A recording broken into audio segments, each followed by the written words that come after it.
നമ്മുടെ ഈ തീർത്ഥയാത്രയുടെ 19ാം ദിനം ആരംഭിക്കുന്നത് ഈ ക്ഷേത്രത്തിൽ നിന്നാണ്. ഇന്നലെ ഈ ക്ഷേത്രത്തിൻ്റെ വസതിഗൃഹത്തിലാണ് ഞങ്ങൾ കിടന്നത്. നല്ല സുഖമായ ഉറക്കം കഴിഞ്ഞു. രാവിലെ പ്രഭാത ഭക്ഷണമൊക്കെ ഉണ്ടാക്കി. ഇനി ഞങ്ങൾക്ക് ഇവിടെ നിന്ന് നേരെ ഗോകർണത്ത് പോയി സമുദ്രമൃത്തികയും സമുദ്ര തീർത്ഥവും എടുക്കണം. അത് കഴിഞ്ഞിട്ട് ഞങ്ങൾക്ക് ഉപ്പിനങ്ങാടി പോകണം. ഉപ്പിനങ്ങാടിയിൽ നിന്നും തലൈക്കാവേരി. ഇത്രയും സ്ഥലങ്ങൾ കഴിഞ്ഞാൽ ഞങ്ങളുടെ ഈ 20 ദിവസം നീണ്ടു നിൽക്കുന്ന തീർത്ഥയാത്രയുടെ പ്രധാന ദൗത്യങ്ങളെല്ലാം കഴിയും. ഇന്ന് വളരെ നല്ലൊരു അന്തരീക്ഷമാണ് ഇവിടെ ഉള്ളത്. ഗോവയിലെ നമ്മുടെ ക്ഷേത്രങ്ങൾ ഏകദേശം ഇതേ മാതൃകയിലാണ് റെഡിയാക്കിയിട്ടുള്ളത്. ഇവിടുത്തെ ക്ഷേത്ര ദർശനം കഴിഞ്ഞിട്ട് ലക്ഷ്മി നാരായൺ മഹാമായ ടെമ്പിളാണിത്. ഇവിടുത്തെ ദർശനം കഴിഞ്ഞിട്ട് ഞങ്ങൾ ഇറങ്ങാമെന്ന് കരുതുന്നു. ഓക്കെ, വീഡിയോ ആയിട്ട് പിന്തുടരുക.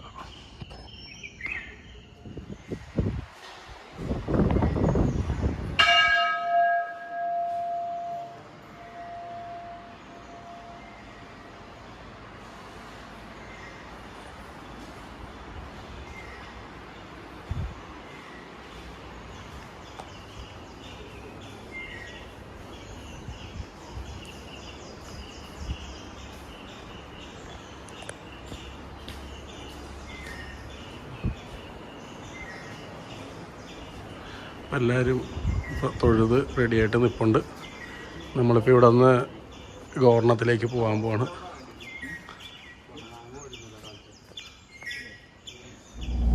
നമ്മൾ അങ്കോളയിൽ നിന്ന് ഗോകർണ സമുദ്രത്തിലേക്ക് ഉള്ള യാത്രയാണ്. ഇപ്പം ഇവിടെയാണ്, ഈ വഴിയാണ് നമുക്കറിയാൻ കഴിഞ്ഞ വർഷം എല്ലാവരെയും വേദനിപ്പിച്ച അർജുനൻ്റെ സംഭവമൊക്കെ ഉണ്ടായത്. കഴിഞ്ഞു.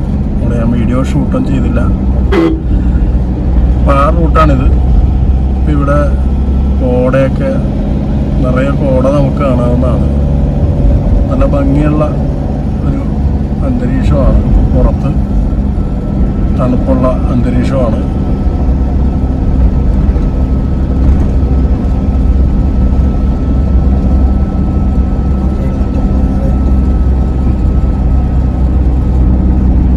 ഗോകർണം ബീച്ചിൽ എത്തിയിട്ട് കാണാം.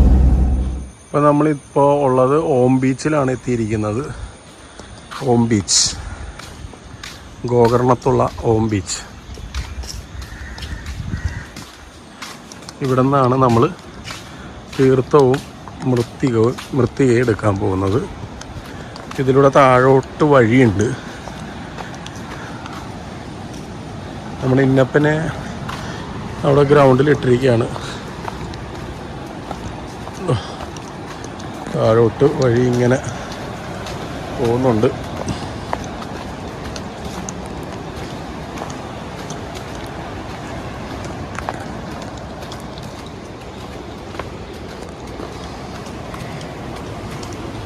ബീച്ച് നമുക്ക് താഴെ കാണാം.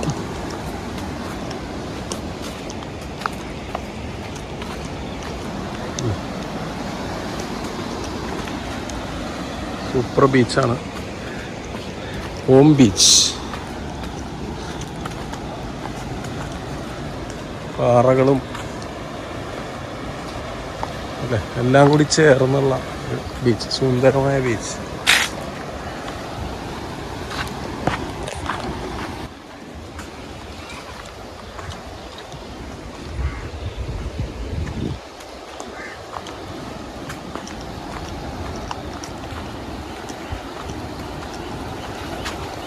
ഇതാണ് ഓം ബീച്ച്.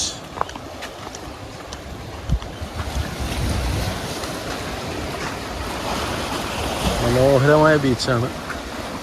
ടൂറിസ്റ്റുകൾ കുറേ വരുന്നുണ്ട് ഇവിടെ.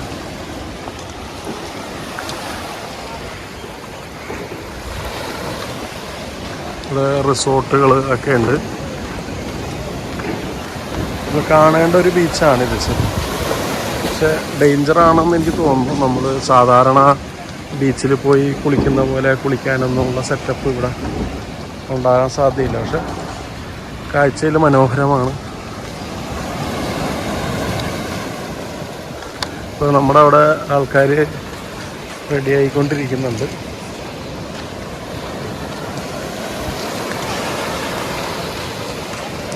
ഇന്ന് യജമാനായിട്ട് രാജീവാണ് ഇരിക്കുന്നത്.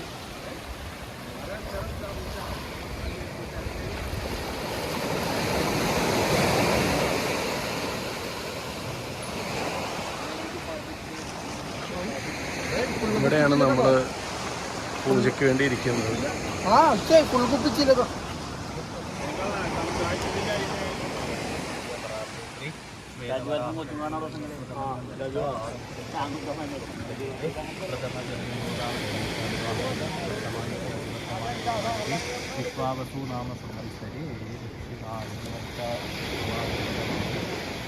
പത്മനാഭായ നമഃ, ദാമോദരായ നമഃ, സങ്കൃഷ്ണായ നമഃ, വസുദേവായ നമഃ, കൃഷ്ണായ നമഃ, അനിരുദ്ധായ നമഃ, പുരുഷോത്തമായ നമഃ, ആദോക്ഷജായ നമഃ, നരസിംഹായ നമഃ, അച്യുതായ നമഃ, ജനാർദ്ദനായ നമഃ, ഉപേന്ദ്രായ നമഃ.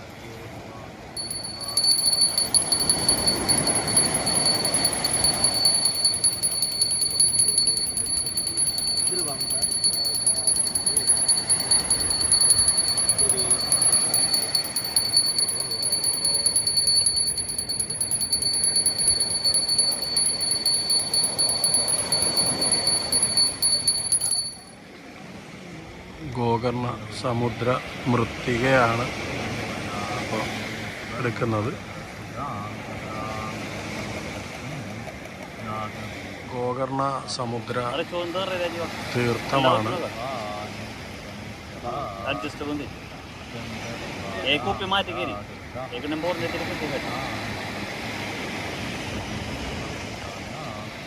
ഇപ്പോൾ ഓം ബീച്ചിൽ നിന്ന് തീർത്ഥം എടുത്തതിന് ശേഷം ഞങ്ങളിവിടെ കഴിക്കാൻ നിൽക്കുകയാണ്. ഇന്ന് റാഗിപ്പുട്ടും പിന്നെ കടലയും പപ്പടമാണ്. എങ്ങനെയുണ്ട്? അടിപൊളിയാണോ? രാജേഷ് പ്രവീൺ. അതെ.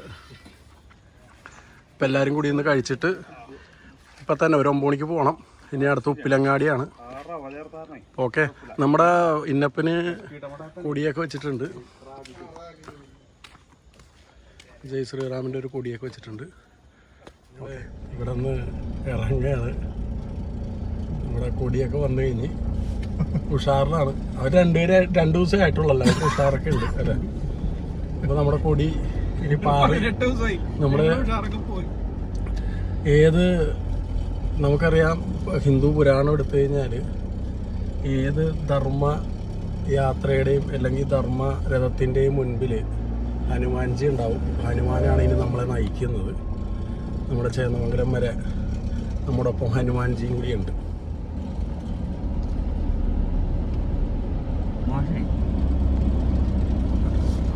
ഇത് കുന്താപുര ആണ്. കുന്താപുരയിൽ ഞങ്ങൾ ഈ ഹോട്ടലിൽ കയറാൻ വേണ്ടി ഒന്ന് ചായ കുടിക്കാൻ വേണ്ടി കയറിയാണ്. ഹോട്ടൽ ദ്വാരക. ഇവിടെ കയറി കഴിഞ്ഞാൽ ബൻസ് ചായ കിട്ടും. അപ്പോൾ അത് കഴിഞ്ഞിട്ട് ഞങ്ങൾ പതുക്കെ ഇവിടെ നിന്ന് ഉപ്പിനങ്ങാടിയിലേക്ക് പോകണം. അവിടെ ഏകദേശം 2:30-3 മണിയാണ് കാണിക്കുന്നത്. അപ്പോൾ ഓക്കെ, കാഴ്ചകൾ കാണാം. ഞങ്ങൾ ബൻസ് കഴിച്ചാണ് കേട്ടോ. ഞങ്ങൾ നിൽപ്പുണ്ട്. അപ്പോൾ നമ്മൾ ഗോകർണത്തിൽ നിന്ന് ഉപ്പിനങ്ങാടി പോകുന്ന വഴിക്ക് അടിപൊളി ഒരു ബീച്ച്. ഇത് ഉണ്ടാക്കിയെടുത്ത ബീച്ചാണ്, ക്രിയേറ്റ് ചെയ്തതാണ്. നല്ല വ്യൂ ആണ് ഈ ബീച്ചിൽ.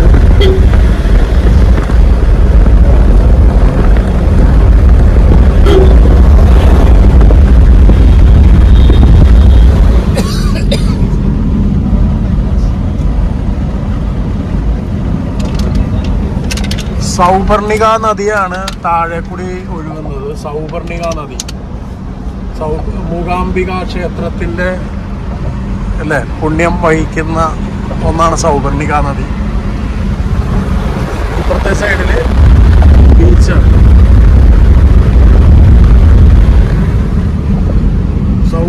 നദിയും ബീച്ചും കൂടെ ഒന്നിക്കുന്ന സ്ഥലമാണ്, കടലും കൂടി ഒന്നിക്കുന്ന സ്ഥലമാണിത്.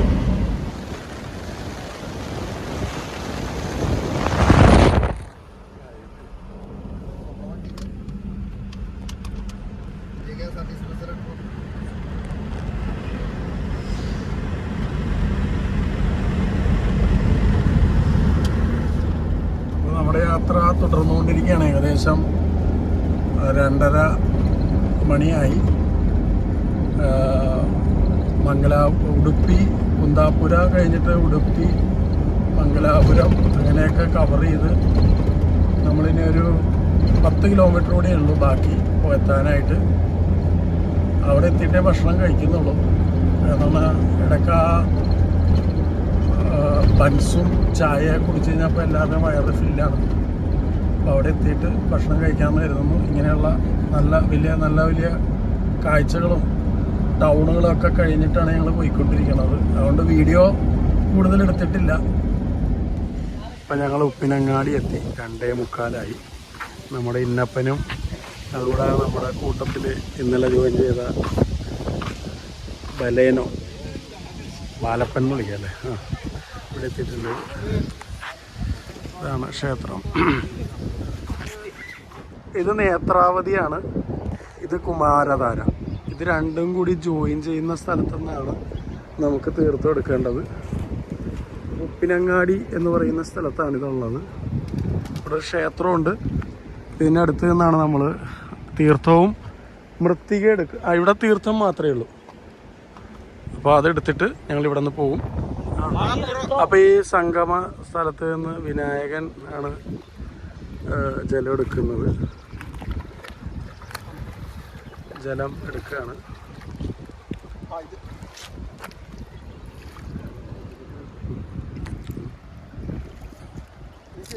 ഉപ്പിനങ്ങാടിയിലുള്ള തീർത്ഥമാണ് ഇപ്പോൾ എടുത്തിരിക്കുന്നത്. ഇത് യജമാനായിട്ടിരിക്കുന്നത് വിനായകനാണ്. ഉപ്പിനങ്ങാടി ക്ഷേത്രത്തിൻ്റെ അടുത്താണ് നമ്മൾ ഇരിക്കുന്നത്.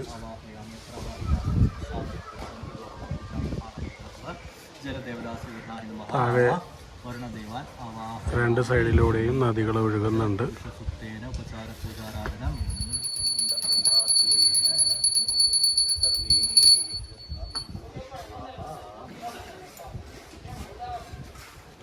ഉപ്പിനങ്ങാടിയിലെ സംഗമ തീർത്ഥമാണ് ഇടുന്നത്.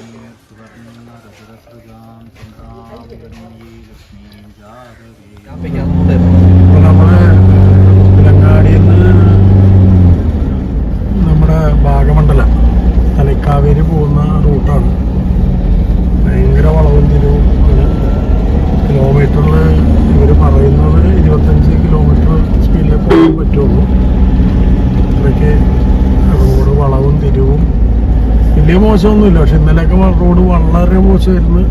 നമ്മൾ നടുകൂടിയിരുന്ന ഇതുവരെ 19 ദിവസം 18 ദിവസം കൂടിയതിൻ്റെ ഓട്ടത്തിൻ്റെ കർണാടകയും മഹാരാഷ്ട്രയും കൂടി ക്ഷീണം തീർത്തു. അത്രയ്ക്ക് റോഡ് മോശമായിരുന്നു. ഇത് റോഡ് അങ്ങനെ മോശം ഇപ്പം ഇവിടെ ഇല്ല. പക്ഷെ വളവും തിരിവുമാണ്. തിരക്കുണ്ട്. തിരക്കുന്നത് റോഡും വളവും തിരിവായതുകൊണ്ട് നമുക്ക് അങ്ങനെ സ്പീഡിൽ പോകാൻ പറ്റുന്നില്ല. അങ്ങനെ പതുക്കെ പോയിക്കൊണ്ടിരിക്കുകയാണ്. ഇവിടെ റബ്ബർ തോട്ടവും കാര്യങ്ങളൊക്കെ കാണാം. ഇതിപ്പോൾ ഭാഗമണ്ഡല പോണ വഴിയാണ്. മടിക്കേരി റൂട്ടാണ്. മടിക്കേരി റോഡ് വളരെ നല്ലതാണെന്ന് പറഞ്ഞ് നാക്ക് വായിലിട്ടില്ല. അതേ അടിപൊളി റോഡായി. ഗൂഗിൾ വെച്ച് തന്നെ റോഡാണ്. എളുപ്പവഴി നോക്കിയിട്ട് തന്നെ ആയിരിക്കും. ഞങ്ങൾ ഉപ്പിനങ്ങാടി നിന്ന് വരുന്ന വഴി ഇടയ്ക്കൊന്ന് കേരളത്തിൽ കയറി. സുള്ളിയ വഴിയാണ് വന്നത്. അപ്പോൾ ഇടയ്ക്ക് കേരളത്തിൽ കയറി. അപ്പോൾ ഇല്ല അവിടെ നിന്നാണ് അവിടെ നിന്ന് വന്ന് വെൽക്കം ടു കേരള അങ്ങോട്ടേക്കാണ് പോകേണ്ടത്. നമുക്ക് ഇങ്ങോട്ടേക്കാണ് പോകേണ്ടത്. നമ്മുടെ കർണാടകയിലേക്കാണ് പോകേണ്ടത്. അപ്പോൾ ദേ ഇവിടെ വെൽക്കം ടു കർണാടക എന്ന് പറഞ്ഞിട്ട് കർണാടകയുടെ ബോർഡറിൽ വെച്ചിട്ടുണ്ട് അല്ലേ. Welcome to Karnataka. കാരണം ഞങ്ങൾ ഡീസൽ അടിക്കണമെങ്കിൽ ഇവിടെ അടിച്ചാൽ നമുക്ക് പോകാം. 90.94 പൈസയുള്ളൂ. ഈ നായര പമ്പിൽ നിന്നാണ് ഇപ്പോൾ അടിക്കുന്നത്. അപ്പോൾ നമ്മുടെ ഉണ്ടോ 90.94 ഉള്ളൂ. നമ്മളവിടെ കയറിയ 96 ആവും. അപ്പോൾ അവിടെ ഇന്നപ്പന് ഫുൾ ടാങ്ക് അടിക്കുകയാണ്. ഇത് ലാസ്റ്റ് ഇതോടെ ഏകദേശം ഫുള്ള് ട്രിപ്പിനുള്ളതാകും. ഇനിയിപ്പോൾ നാളെ ഒരു 10-400 കിലോമീറ്റർ ഓടാനേ ഉള്ളൂ. ഇത് മതിയാവും. ഏകദേശം ഇതുവരെ 75,000 രൂപയുടെ ഡീസൽ 9,200 കിലോമീറ്റർ നമ്മൾ ഓടും. അപ്പോൾ ലാസ്റ്റായിട്ട് ഒരു പമ്പിൽ കയറിയതാണ്.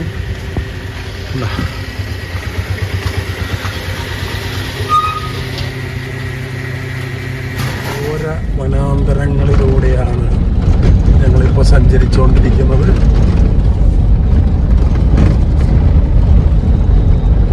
കേരള ബോർഡറും കർണാടക ബോർഡറും താണ്ടി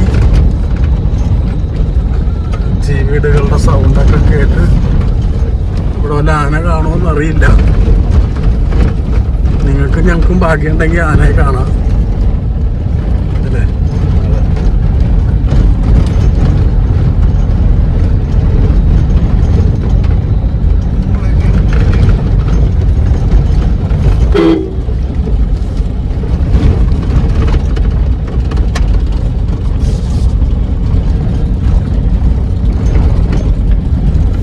നമ്മുടെ ഭാഗമണ്ഡലയ്ക്ക് പോകുന്ന വഴിക്ക് നല്ലൊരു വെള്ളച്ചാട്ടം കണ്ട്. അപ്പോൾ വെള്ളച്ചാട്ടത്തിൽ നിന്ന് നമ്മൾ തീർത്ഥം എടുക്കണമെന്നുണ്ട്.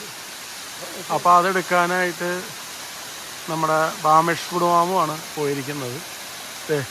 അപ്പോൾ ബാമേശ്വരം വെള്ളച്ചാട്ടത്തിൽ നിന്ന് വെള്ളം എടുത്തോണ്ട്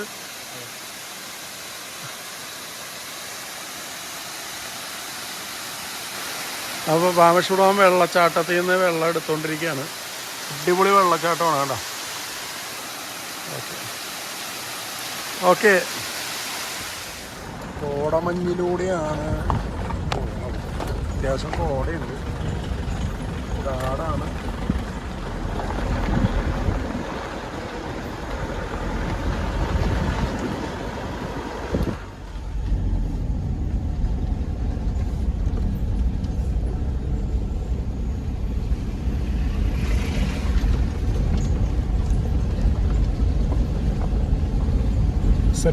സെറ്റപ്പ് റോഡ് സൂപ്പർ. കോട കഴിഞ്ഞ് ഇപ്പോൾ നമ്മൾ വെറും 20 കിലോമീറ്റർ സ്പീഡിലാണ് പോയിക്കൊണ്ടിരിക്കുന്നത്. 10 പറഞ്ഞിരിക്കുന്നത്, അല്ല 30 പറഞ്ഞിരിക്കുന്നത്. പക്ഷെ നമുക്ക് 30 തന്നെ പോകാൻ പറ്റുന്നില്ല. ലോറി ബസ്സാണ്, ബസ് ഇവിടെ ഒതുക്കിയിട്ടുണ്ട്. നമ്മളെ കണ്ടിട്ടുണ്ടാവും. അതെ,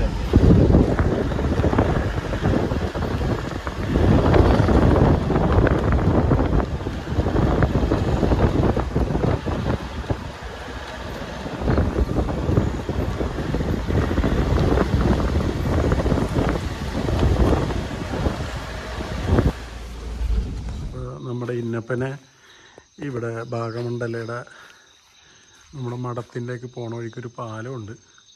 പാലത്തിൻ്റെ അവിടെയാണ് കൊണ്ടുവന്നിട്ടിരിക്കുന്നത്. ഇവിടെയാണ് മറ്റുള്ള വണ്ടികളൊക്കെ കിടക്കുന്നത്. കാരണം ഈ റൂട്ടിൽ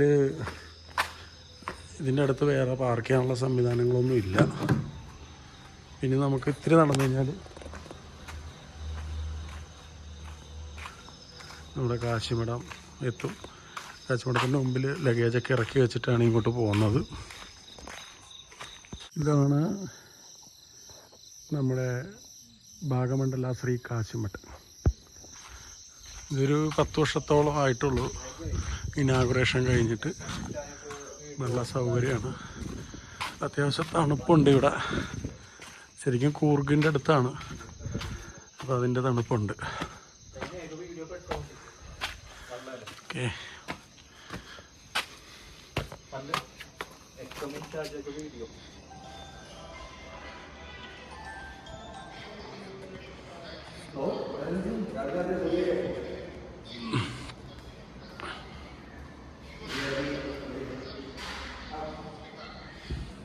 അപ്പോൾ നമ്മുടെ ബെഡ്റൂം എന്ന് പറഞ്ഞാൽ 6 പേർക്ക് അല്ല 9 പേർക്ക് അല്ലേ? 9 പേർക്ക് കിടക്കാം. അല്ല 9 പേർക്ക് കിടക്കാവുന്ന ബെഡ്റൂമാണ്. ബാത്റൂമൊക്കെ കോമൺ ബാത്റൂമാണ് അവിടെ.